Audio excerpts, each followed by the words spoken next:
Mga kababayan, mukhang hindi na gumagana ang pa-victim drama ng kampo ni VP Sara Duterte. Bakit ko po nasabi?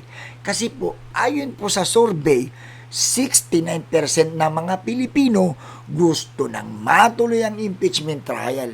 At ang mas nakakagulat dito mga kababayan, mismong Mindanao na po na dating solid Duterte territory, 61% po dito pabor sa paglilitis. Ibig sabihin mga kababayan, nababasag na ang narrative nilang political persecution lang ito.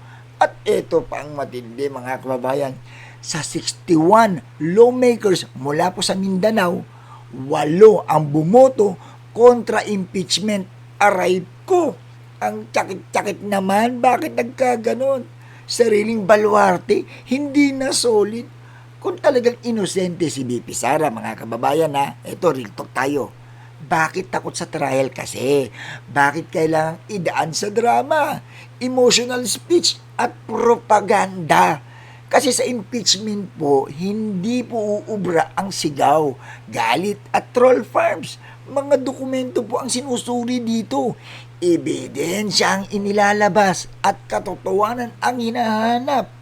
Kung walang tinatago po mga kababayan, bakit iniiwasan ang legal scrutiny?